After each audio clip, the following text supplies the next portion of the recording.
What's good, peeps? This is Mighty Avenger, and well, be honest with you, my day was not good as I thought it would be. It's just been a long night and repetitive. I mean, it was pretty slow earlier today because of the snow. Things got picked up a little bit, and well, as I explained to you already, it's just been a long and exhausted day. So I won't give you the bullshit details and bore you to death. So I can't blame you for that. So if I continue talking more and blah blah blah blah blah, blah you probably might as well just skip that a little bit for this video. So I'll just, like I said, I'm not gonna bore you to death of my explanation how my day went. But more importantly, this is the time for a react video. So as of right now, the new latest episode from Death Battle from Screw Attack that just dropped early today. It's Jotaro Kujo versus Kenshiro from Fist of the North Star. Now, personally for me, I've been looking forward to this to see who will win. It's the battle of the manliness, and the manliness is badass of their crazy poses, but more importantly of how badass and how they much delivered of the smackdown and the ass whooping that most of the bad guys should have known not to mess with. So I'll shut up right now and get down to the business. And it's time for to see this episode right now.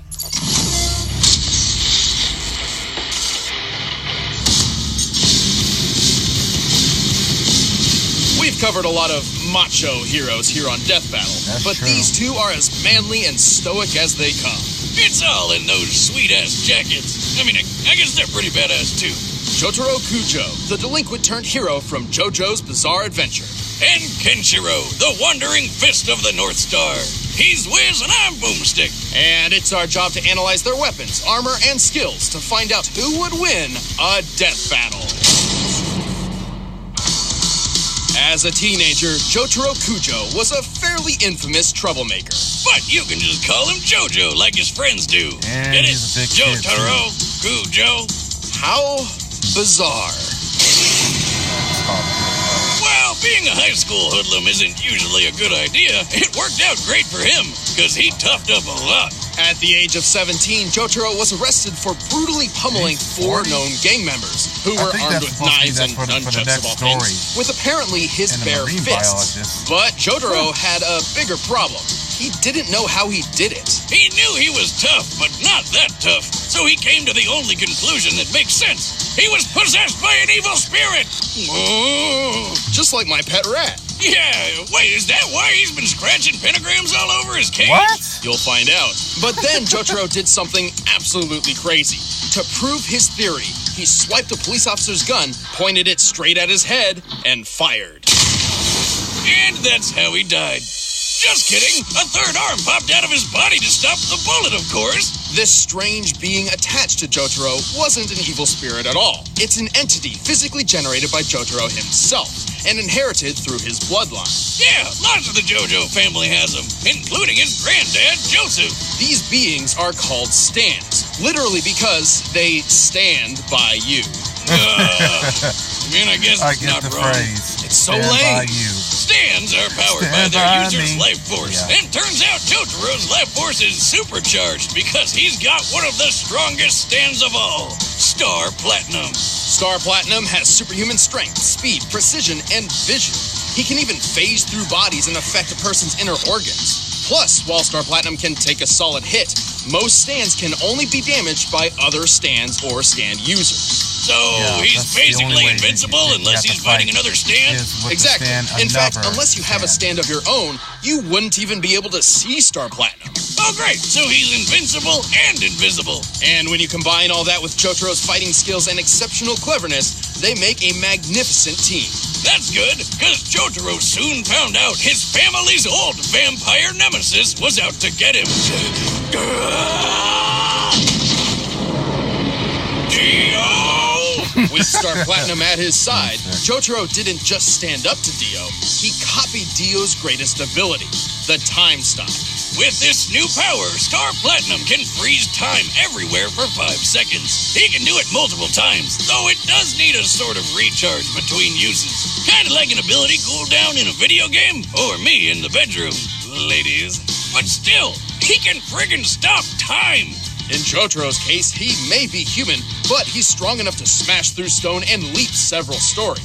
On the other hand, Star Platinum is said to be faster than light. Sure. Technically he can, because he can stop time or whatever, but he can't really move that fast normally, right? Well, maybe. Star Platinum has matched his speed with another stand called Silver Chariot. Silver Chariot previously defeated a different stand called Hangman. Long story short, Hangman moves between reflections at light speed, and Silver Chariot caught him in mid-movement. Granted, Silver Chariot had to use an elaborate plan to force Hangman into moving in a predictable direction. If Silver Chariot was truly faster than light, he wouldn't have needed to resort to such a plan. But the fact he caught Hanged Man at all is proof enough that he's at least close to light speed. So that means Star Platinum is close to light speed too, and he's got the super strength to back up his super speed. He can lift a steamroller that's around 60 tons. He broke the top of this building off and threw it like a javelin. And then there's the time that he broke a giant monster lady's teeth that were harder than diamonds. The definition of hardness refers to an object protection from scratches. But we could also compare this to pressure resistance, or the possibility of fracture through a diamond's cleavage. Not that kind of cleavage. The toughest diamonds break around 600 gigapascals. This means Star Platinum can clearly strike with a force equivalent to 3 million tons.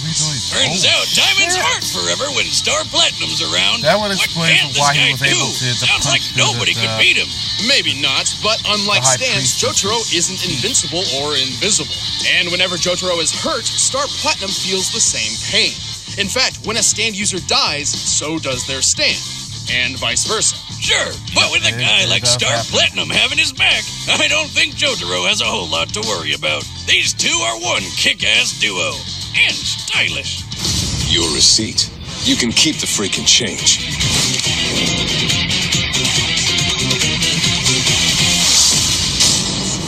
Alright, now next up is it's your the last boy, decade of the Kenshiro. 20th century, and the world has been ruined.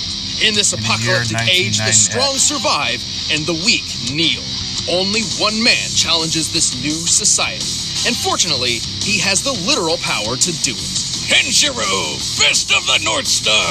Like most important protagonists, Kenshiro began his journey to greatness as a young orphan. Lucky for him, he eventually met Old Man Ryukin, who was a pretty cool dude. Ended up adopting Kenshiro along with a few other kids. He was also the 63rd Denshosha. Don't shoot what? It's on safety. A grandmaster of an ancient Chinese martial art called Hokuto Shinken. While anyone can learn the basics of this dangerous fighting style, there can only ever be one grandmaster for each generation. So that's what Kenshiro set out to be.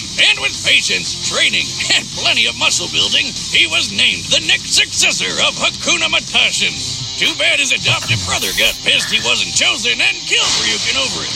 Talk about a sore loser. With Hokuto Shinken mastered, Kenshiro can focus his energy into his strikes, effectively killing an opponent with a single blow to their pressure points. There are 708 malleable pressure points in the human body, and striking any of them can cause all sorts of effects. Stunning, blinding, healing, restoring memories, making people walk backward. But mostly, they just make people explode.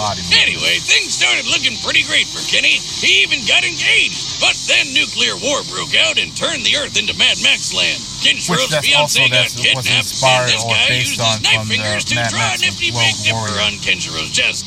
Seriously, how is he not dead after that?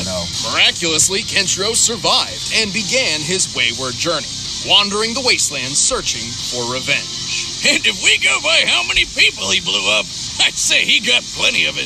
He really does leave a big mess behind. This is a clip I can't even imagine what it must be like to clean up after one of his fights. Kenshiro had no problem killing hordes of baddies with moves like his bone-crushing fist, spilling wheel-exploding fist, and 100 crack fist. Huh. Seeing him kill all these people from the inside out reminds me a lot of my ex-wife. How? Emotionally, Wiz. Most of the time, his body explosions don't even happen right away. giving him plenty of time to explain to his foes how they're about to die, right before they explode. You think you can beat me with a finger? That finger struck the hidden vital point known as Gakuchu. There's no use fighting now. You're already dead. Bye-bye. The Hokuto Matata isn't just for blowing up people. Sure, Kenshiro has developed a number of legendary techniques, such as the Tenryu Kokyuho, a.k.a. the art of dragon's breathing. According to Kenshiro, this unlocks the full potential of his natural abilities, where a normal fighter would only use about 30%. He can utilize Toki, or his own natural ki, to perform numerous techniques. Most of these involve punching, of course, but he can also create mirage images of himself, sense other fighting auras, and fire ki-based projectiles to attack or defend from a distance. Oh, and he can perform miracles, like making a mute girl speak. How the heck? But even that pales in comparison to Hokuto Shinken's ultimate technique, one which no previous Grandmaster ever unlocked, Muso Tensei. Only those who truly understand pain and loss can apply Muso Tensei. With it, Kenshiro draws upon his inner sadness to enter a state of nothingness. From here, he is impervious to attacks, essentially achieving intangibility. He also somehow connects to the souls of dead allies and rivals, and can even use their techniques. But it's not like he needs them. He's already crazy enough on his own. He smashed the bones of a giant with a single hand, broke a metal table just by standing up, and hit a tank so hard it blew up. Yep. He's even strong enough to break a skyscraper in half. Oh shit, and then so when that's it what collapsed happened. on top of him, he just walked through it. What a boss. Just the concrete in one floor of an average-sized skyscraper can weigh over 1,000 tons. You think that's tough? Kenshiro can stand in lava. Lava! You know how hot lava is? Up to 2,000. Yeah, really freaking hot. That's And that what. didn't hurt remember him. that tank? Before he blew it up, it shot him square on. It did absolutely nothing to him. Seriously, this guy is manly as hell. お前はもう死んでいる。何? Get that. All right, the combatants are set. Let's end this debate once and for all. But first, these guys are so stylish, you know they're rocking MeUndies. In a world plagued by despair, darkness, and terrible underwear, there's only one company we trust to keep the balance of style and comfort. MeUndies.com, makers of the best pair of underwear in the world. Their diamond-seamed couches cradle my most sacred of jewels without feeling restrained or imprisoned. Forged from sustainably sourced fabric 3 times softer than cotton, which renders the wearer plus 10 in comfort and agility. And MeUndies.com has a 100% satisfaction guarantee. You'll love your undies or get your coins back. It's dangerous to go unclothed. Get the softest underwear you'll ever own, 20% off with free shipping and 100% satisfaction guarantee. Just head to MeUndies.com/battle. That's MeUndies.com/battle. Time is limited. Start wearing this legendary underwear. It changed my life, and it's time to let MeUndies change yours. Go to MeUndies.com/battle right now. But first, it's time for a death battle! Alright, showdown begins. Let's go. Let's go.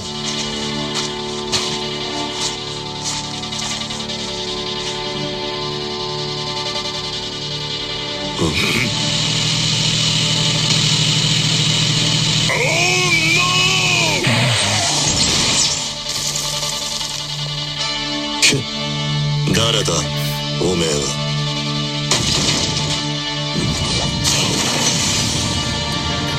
おいじじい、やるっていうのなら相手になろう。場所を選ぶ。そこが貴様の死に場所だ。やっぱりお前は態度がでかいな。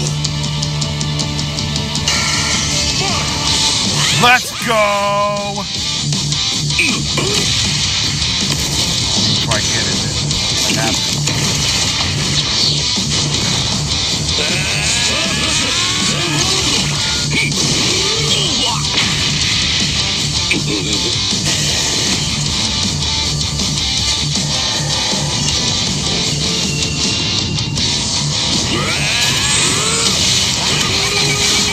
That's something I've been looking for to see how this will turn out in real life or anime crossover.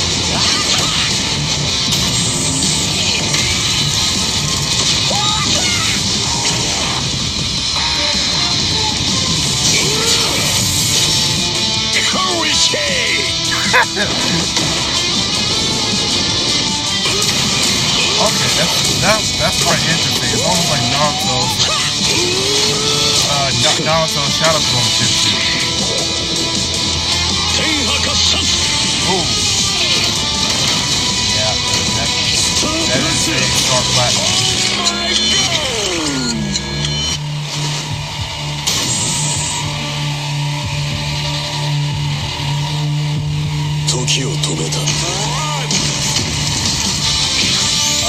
Nope.